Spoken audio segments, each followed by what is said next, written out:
16 de julho, Café com Deus Pai. Decida confiar. Não tenham medo, nem fiquem desanimados por causa desse exército enorme, pois a batalha não é de vocês, mas de Deus. 2 Crônicas, capítulo 20, versículo 15.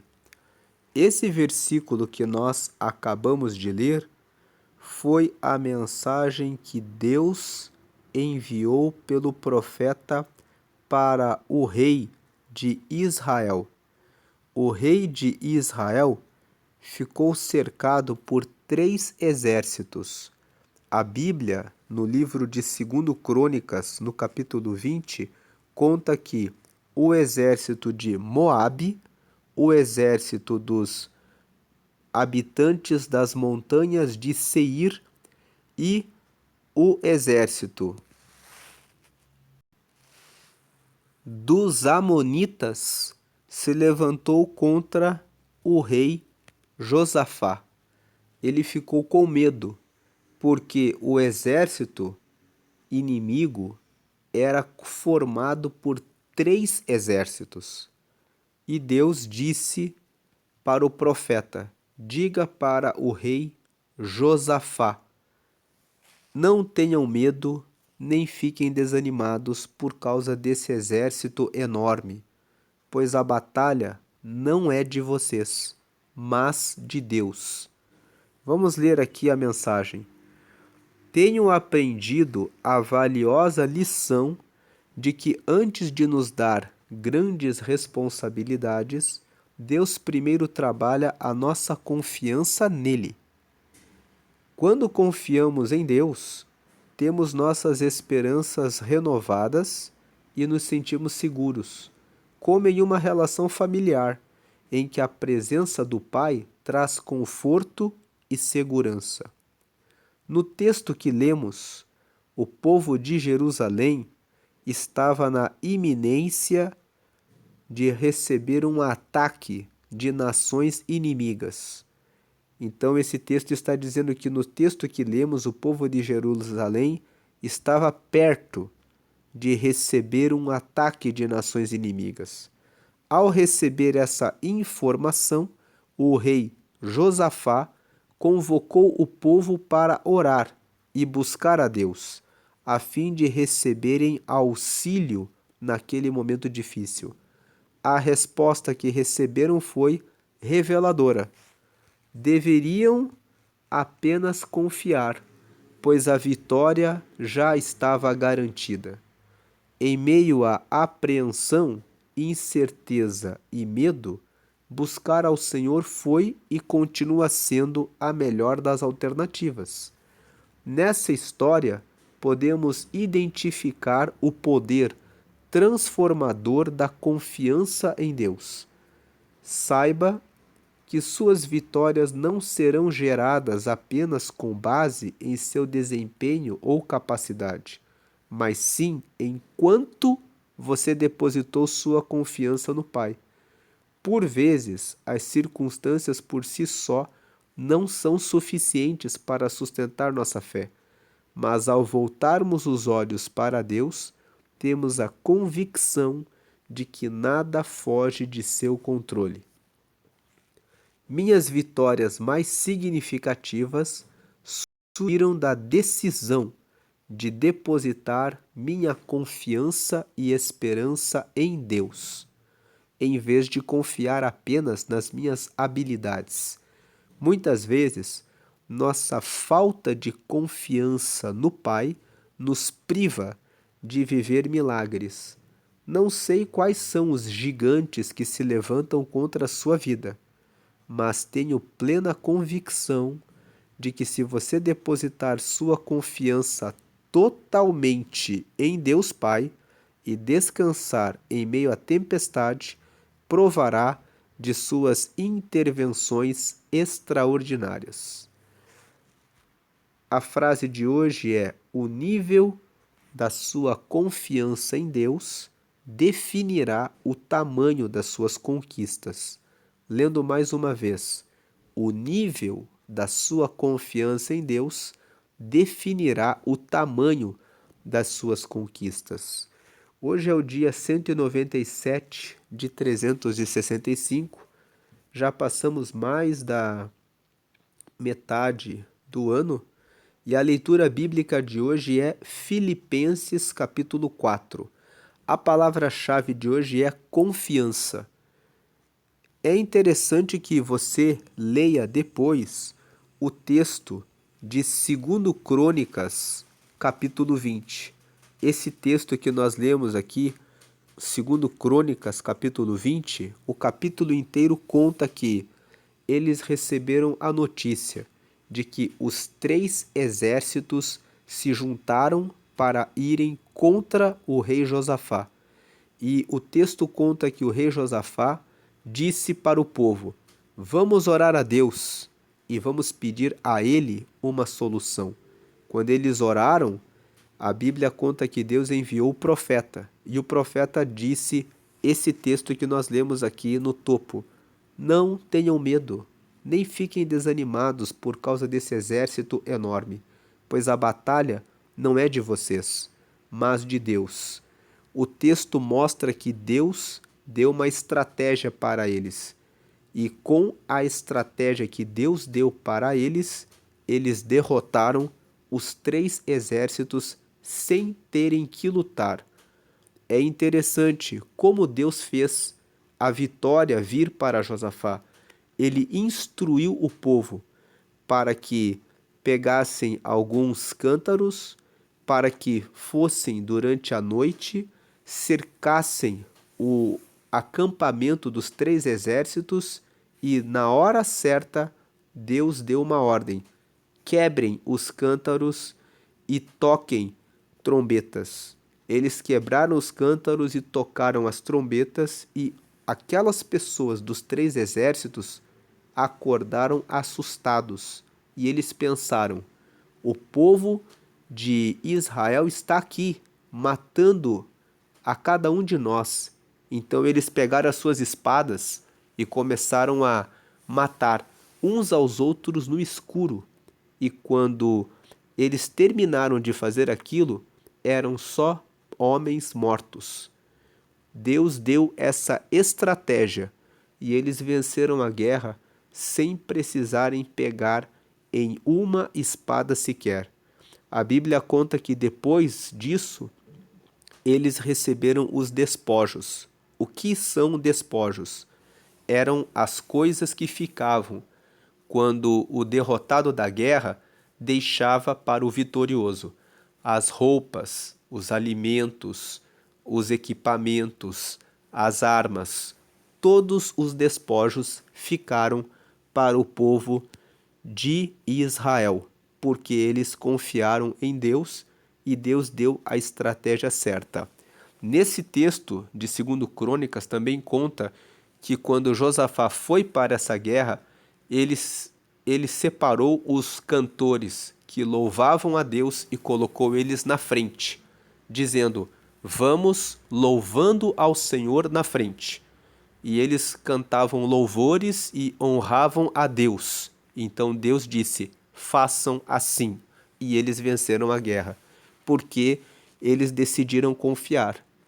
Então, como disse aqui na última frase, o nível da sua confiança em Deus definirá o tamanho das suas conquistas. Muitas vezes você quer lutar alguma batalha da sua vida com o seu braço, e muitas vezes você, confiando em Deus, Deus pode fazer melhor.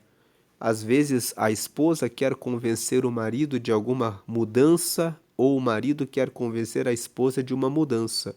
Deus pode, quando você ora e confia em Deus, colocar uma pessoa que é da própria comunidade no caminho do seu marido, no caminho da sua esposa, para fazer amizade com ele, com ela, e trazer o aconselhamento sem que você diga uma palavra.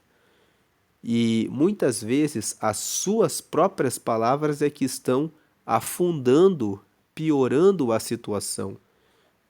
Procure confiar em Deus e pedir a Deus: me dá a estratégia. Às vezes, a estratégia vai ser você ser mais calmo, mais calma na forma como você fala com o seu cônjuge, que vai ser a resposta. Provérbios capítulo 15 fala isso, que a resposta suave, a resposta delicada desvia a fúria, mas a resposta ríspida acaba despertando o ódio, a raiva, a mágoa. Então, Deus dará a estratégia certa quando você colocar a sua confiança totalmente nele. Confie no Senhor e o nível da sua confiança em Deus vai definir o tamanho das suas conquistas. Se você ainda não aceitou a Jesus para ter essa confiança em Deus, essa comunhão com Deus, você pode ter essa confiança, esse nível de comunhão com Deus, quando você crê que Jesus é o Filho de Deus e que ele morreu para nos dar a salvação. Você quer ter essa comunhão com Deus? Você acredita que Jesus é o Filho de Deus e que morreu para te dar o perdão dos pecados, a salvação e essa amizade com Deus para ter essa confiança nele? Então, aceite a Jesus. Para aceitar a Jesus, você faz uma oração simples. Faça essa oração comigo e diga assim: Senhor Jesus, eu te aceito como meu Senhor e Salvador. Escreve meu nome no livro da vida e me dá o teu Espírito Santo para te seguir aqui até a eternidade. Amém. Com essa oração, você declarou que Jesus é o teu Senhor. Então agora você deve orar a Ele para todos os seus projetos e Ele dará respostas a você. Você reconheceu que Ele é o seu Salvador, porque você admite que tem pecados e que Jesus morreu na cruz e derramou o seu sangue por você, e pelo sangue dele você tem acesso a Deus. Você pediu para escrever o seu nome no livro da vida, que lá em Apocalipse, o último livro da Bíblia, no capítulo 20, fala que é o livro onde estão os nomes dos que aceitam Jesus como você fez agora. E você pediu para ter o Espírito Santo para te guiar aqui até a eternidade. O Espírito Santo é o próprio Espírito de Deus que agora está com você. Ele coloca muita paz no coração quando você tem que fazer alguma coisa. E quando você quer tomar uma decisão e essa decisão é errada, ele coloca um aperto no seu coração. Então comece a prestar atenção quando você tomar decisões. Quando você pensar, Deus, eu devo fazer isso, e o seu coração ficar em paz, você pode fazer. Mas se vier uma inquietação e você ouvir uma voz interna dizendo não faça, não vai ser bom, é o Espírito Santo te alertando e dizendo para que você não faça. Preste atenção a esses sinais, porque agora você está com Deus. Vamos agora. Você deve procurar uma comunidade de fé ou uma igreja e se batizar nas águas. Se batizar nas águas quer dizer que você deixa a sua velha pessoa no passado e quando você sai das águas você quer ser uma nova pessoa em Jesus. Depois que você é batizado, você participa da ceia. A ceia é uma comunhão em que as pessoas partem um pão e aquele pão partido simboliza o corpo de Cristo que foi morto por nós. Depois você bebe um cálice com suco de uva que simboliza o sangue de Jesus que limpa do pecado. Sempre que nós participamos da ceia, nós lembramos que Jesus morreu por nós e por ele nós temos acesso a Deus e lembramos que um dia vamos estar para sempre com ele. É um memorial, uma aliança. Eu sou de Deus. Vamos agora fazer a leitura bíblica de Filipenses capítulo 4. Essa é a leitura bíblica de hoje. Estamos aqui em Filipenses capítulo 4 e antes de lermos o capítulo, vamos lembrar que a carta de Filipenses foi escrita por Paulo.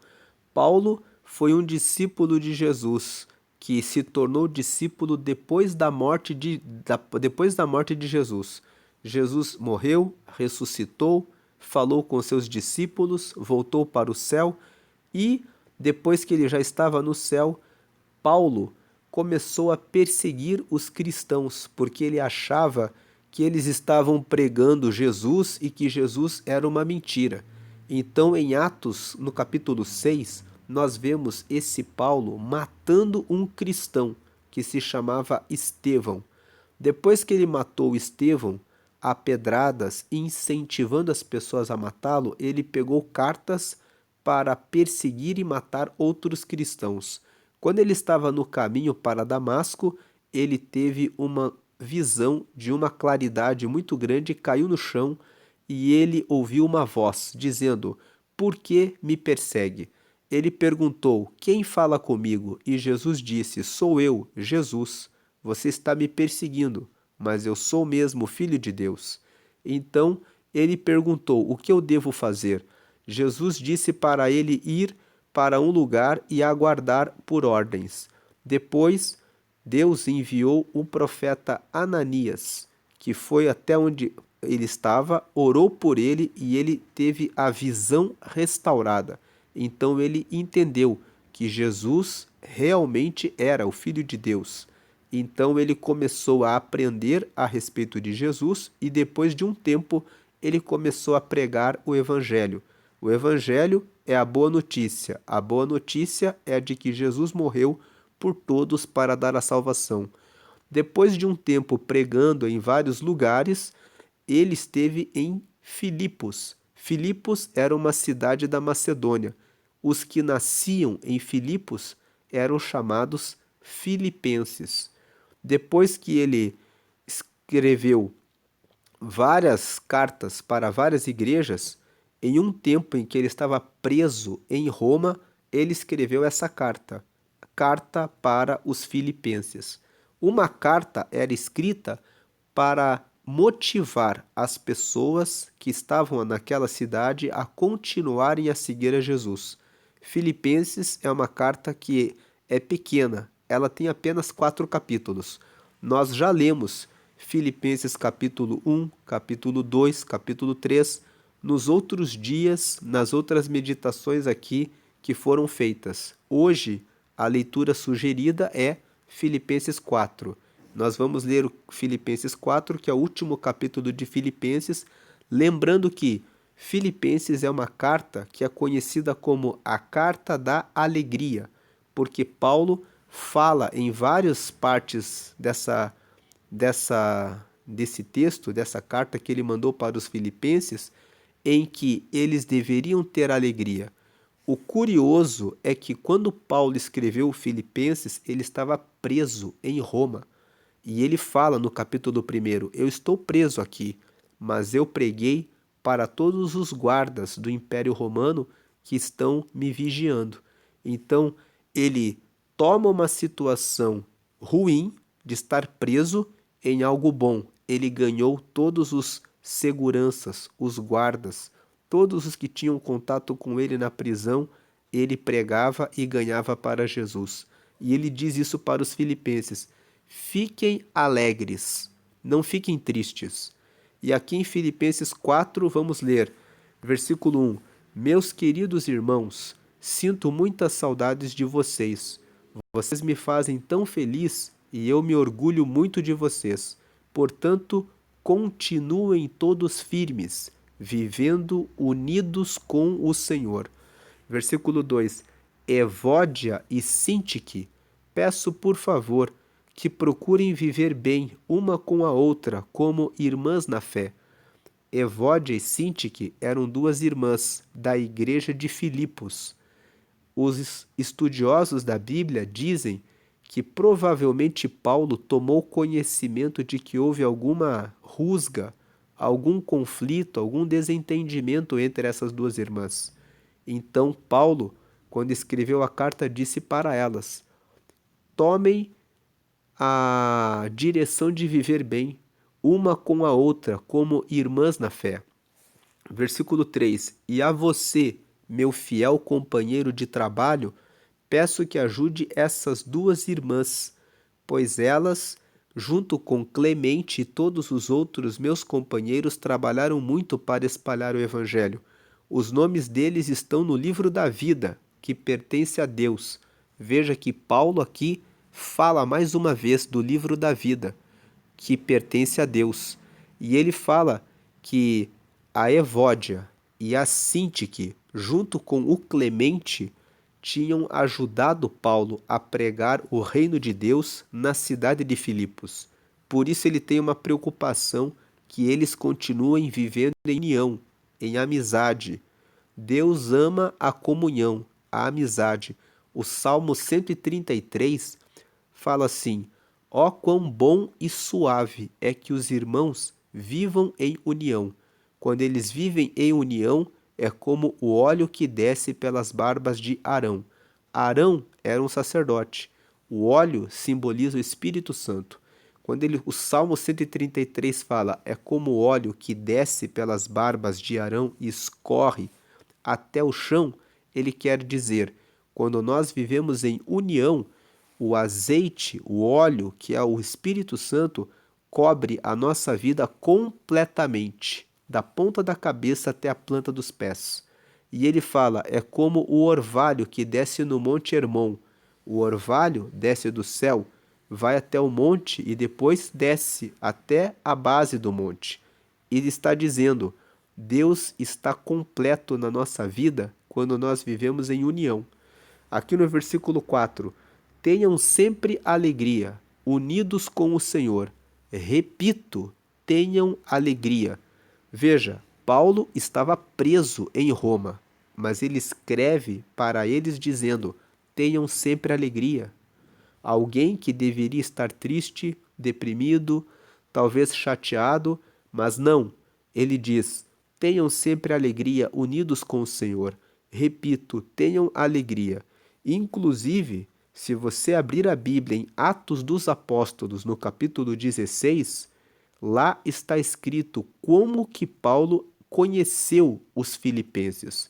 Em Atos, no capítulo 16, a Bíblia conta que Paulo estava fazendo uma viagem missionária e ele entrou em Filipos e começou a pregar o evangelho nas sinagogas. E um dia ele expulsou o demônio de uma garota que era adivinhadora. E essa garota tinha alguns senhores, ela era uma escrava. E esses senhores ganhavam dinheiro pelo espírito de adivinhação que essa garota tinha. Quando Paulo expulsou o demônio da adivinhação dela, esses homens ficaram bravos porque eles perderam o lucro que eles ganhavam e foram até as autoridades. E Paulo foi preso junto com Silas. E lá em Atos 16, a Bíblia conta que ele ficou preso com Silas e perto da meia-noite eles ficavam louvando a Deus. Eles deveriam estar tristes, mas eles estavam louvando a Deus. Lá em Atos 16, a Bíblia conta que as prisões se abriram. O carcereiro ficou com a responsabilidade de cuidar bem da prisão de Paulo, senão ele morreria. Então, quando ele viu as celas abertas, ele pegou uma espada e ia se matar.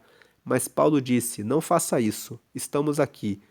E Paulo pregou o evangelho para o carcereiro, e o carcereiro foi batizado e a sua família também, porque a Bíblia conta em Atos 16 que, como era madrugada, ele pegou Paulo e foi até a casa dele. E Paulo pregou, ele batizou a família dele, eles voltaram para a prisão. E no dia seguinte foram soltos. Então a experiência de Paulo ficar preso e mostrar alegria já tinha se revelado logo quando ele conheceu Filipos. Agora ele está preso em Roma, escrevendo uma carta e dizendo para eles: tenham sempre alegria, unidos com o Senhor. Repito, tenham alegria. Versículo 5: sejam amáveis com todos, o Senhor virá logo. Ele está dizendo, o Senhor virá logo. 6. Não se preocupem com nada, mas em todas as orações peçam a Deus o que vocês precisam e orem sempre com o coração agradecido. Versículo 7. E a paz de Deus, que ninguém consegue entender, guardará o coração e a mente de vocês, pois vocês estão unidos com Cristo Jesus. Esse versículo 6 nos fala: não andeis ansiosos com coisa alguma. Tem uma outra versão que fala assim: não andeis ansiosos com coisa alguma, mas antes sejam as vossas petições conhecidas diante de Deus, com oração e ação de graças e com súplicas. Então aqui o texto fala no versículo 6: não se preocupem com nada, não andem em depressão, não andem ansiosos com coisas do futuro, mas em todas as orações que vocês fizerem, peçam a Deus o que vocês precisam. E orem sempre com o coração agradecido. Uma outra versão fala assim: orem sempre com súplicas e ações de graça. Súplicas, ou seja, pedindo insistentemente, e ações de graças, quer dizer, com o coração agradecido, sabendo que Deus já respondeu, acreditando nele. Versículo 7. Quando vocês fizerem isso, o versículo 7, vocês terão a paz de Deus, que ninguém consegue entender. Tem uma outra versão que diz assim: e a paz de Deus que excede todo entendimento, ou seja, que ultrapassa qualquer razão, qualquer entendimento, que significa a mesma coisa. A paz de Deus que ninguém consegue entender guardará o coração e a mente de vocês, pois vocês estão unidos com Cristo Jesus. É aquela situação em que o barco está em tempestade, as pessoas estão vendo que você está na tempestade, mas você mantém a paz e a pessoa pergunta: como que você consegue ter essa paz? É essa paz que Deus dá para os que confiam nele. É a paz que ultrapassa qualquer entendimento, qualquer razão humana. Versículo 8. Por último, meus irmãos, encham a mente de vocês com tudo que é bom e merece elogios, isto é, tudo que é verdadeiro, digno, correto, puro, agradável e decente. Versículo 9. Ponham em prática o que vocês receberam e aprenderam de mim, tanto com as minhas palavras como com as minhas ações, e o Deus que nos dá a paz estará com vocês. O versículo 9 destaca: ponham em prática. 10. Na minha vida em união com o Senhor fiquei muito alegre, porque vocês mostraram de novo o cuidado que têm por mim. Não quero dizer que vocês tivessem deixado de cuidar de mim, é que não tiveram oportunidade de mostrar esse cuidado. Aqui no versículo 10, Paulo está agradecendo. Quando nós lemos o capítulo 3 de Filipenses, existe um trecho que fala que a igreja de Filipos enviou um irmão chamado Epafrodito, e o Epafrodito foi até a prisão em Roma para entregar os bens, a oferta que os filipenses tinham reunido. Então, aqui no versículo 10, ele está agradecendo, dizendo que na minha vida em união com o Senhor eu fiquei muito alegre, porque vocês mostraram de novo o cuidado que têm por mim. De novo quer dizer o cuidado em enviar o que ele precisava. 11. Não estou dizendo isso por me sentir abandonado, pois aprendi a estar satisfeito com o que tenho. 12. Sei o que é estar necessitado e sei também o que é ter mais do que é preciso. Aprendi o segredo de me sentir contente em todo lugar e em qualquer situação, quer esteja alimentado ou com fome, quer tenha muito ou pouco. 13. Com a força que Cristo me dá, posso enfrentar qualquer situação. Ele está dizendo que ele aprendeu a lidar com todas as situações. E no versículo 13, ele fala que ele recebe a força de Deus e pode enfrentar tudo. Tem uma outra versão que no versículo 13 diz assim: posso todas as coisas naquele que me fortalece.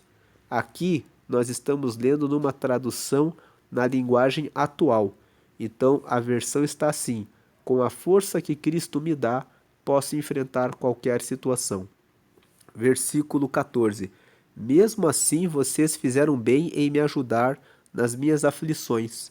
15. Vocês, filipenses, sabem muito bem que quando eu saí da província da Macedônia, nos primeiros tempos em que anunciei o Evangelho, a igreja de vocês foi a única que me ajudou, Vocês foram os únicos que participaram dos meus lucros e dos meus prejuízos. Veja que aqui no versículo 15 ele conta que a igreja de Filipos foi a igreja que ajudou ele quando ele estava na Macedônia. 16. Em Tessalônica, Tessalônica é uma outra cidade, vizinha de Filipos. Mais de uma vez precisei de auxílio e vocês o enviaram. Veja, aqui ele está dizendo que os filipenses ajudaram ele mais de uma vez. Versículo 17. Não é que eu só pense em receber ajuda. Pelo contrário, quero ver mais lucros acrescentados à conta de vocês. O que ele está falando aqui de lucros, ele está querendo dizer benefícios espirituais, crescimento espiritual. Essa tradução que nós estamos lendo, que é uma linguagem atual, está usando a palavra lucros. Mas se você ler a Bíblia no texto original, ele fala sobre quero que vocês cresçam espiritualmente. Não é que eu só pense em receber ajuda, pelo contrário, eu quero ver mais crescimento espiritual, mais bondade, amor, amizade, comunhão acrescentados à conta de vocês. São lucros espirituais. 18. Aqui está o meu recibo de tudo que vocês me enviaram e que foi mais do que o necessário. Tenho tudo o que preciso, especialmente agora que Epafrodito me trouxe as coisas que vocês mandaram, as quais são como um perfume suave oferecido a Deus, um sacrifício que ele aceita e que lhe agrada. Ele está dizendo o que a bondade de vocês subiu para Deus como um cheiro suave. Deus recebe quando fazemos o bem para o nosso próximo. 19. E o meu Deus, de acordo com as gloriosas riquezas que ele tem para oferecer por meio de Cristo Jesus, lhes dará tudo o que vocês precisam. Ele está dizendo, vocês fizeram bem, Deus vai devolver para vocês. 20. Ao Deus e Pai seja dada glória para todo sempre. Amém. Versículo 21. Saudações a todo o povo de Deus que pertence a Cristo Jesus. Os irmãos que estão aqui comigo mandam saudações para vocês. 22. Todo o povo de Deus daqui manda saudações, especialmente os do palácio do imperador. Quando ele fala aqui, especialmente os do palácio do imperador, ele está dizendo os guardas que estavam com ele. Ele pregou para os guardas que estavam cuidando dele na prisão, a ponto dos guardas se tornarem irmãos de Cristo. E quando Paulo estava escrevendo a carta para os filipenses, até os guardas disseram, manda saudação para eles, que nós todos somos irmãos. Versículo 23, que a graça do Senhor Jesus Cristo esteja com todos vocês. Então encerramos aqui a leitura de Filipenses capítulo 4, e quem está acompanhando as meditações todos os dias, teve a chance de ler todos os 4 capítulos de Filipenses aqui nessas meditações. Paulo, nessa carta aos Filipenses, mostra que ele sempre guarda alegria e que a graça do Senhor Jesus Cristo esteja com todos vocês hoje e sempre. Vamos agradecer a Deus. Senhor, te agradecemos por essa mensagem de Filipenses 4 e também pela mensagem que lemos, que nós devemos decidir confiar em Deus. Quando a nossa confiança está em Deus, não há exército, não há guerra, não há batalha que não seja vencida. Podem se reunir 3 exércitos ou até mais, mas o Senhor está à nossa frente para nos dar a vitória, e o Senhor é aquele que cuida de nós nas ansiedades, depressões, em problemas, seja com alimento, sem alimento, o Senhor está sempre conosco, nos dando salvação, saúde, livramento, proteção, e nós devemos, como diz aqui em Filipenses 4:8, pensar no que é bom, no que é justo, no que é verdadeiro, no que é correto, no que é honesto. E também devemos ter a confiança de que podemos todas as coisas naquele que nos fortalece. Podemos dizer, posso todas as coisas naquele que me fortalece, vencer qualquer situação, porque o Senhor está conosco. Também devemos lembrar de ajudar aqueles que estão necessitados, como os filipenses fizeram. Enviaram Epafrodito para enviar ofertas e aquilo que Paulo precisava quando ele estava na prisão. Precisamos lembrar de visitar aqueles que estão no presídio para que sejam salvos, aqueles que estão nos hospitais para que sejam curados e resgatados, aqueles que perderam algum ente querido para que sejam confortados, aqueles que precisam de ajuda e de apoio porque estão em alguma situação difícil que precisam de um conselho ou de algum apoio, que nós possamos ser esses braços do Senhor e que no meio das tribulações tenhamos sempre a alegria do Senhor, porque a alegria, como dizem em Provérbios, aformoseia o rosto. E quando o nosso rosto fica formoso, alegre, nós conseguimos avançar mais rapidamente para o bem. Mas quando nos entregamos à tristeza, ficamos mergulhados em uma crise que demora mais para passar. Que o teu povo entenda isso e hoje recobre o ânimo, porque assim a prova passa mais breve e podemos mais rapidamente glorificar e agradecer ao Senhor. Obrigado pelas bênçãos recebidas nesse dia, em nome do Pai, do Filho e do Espírito Santo. Amém.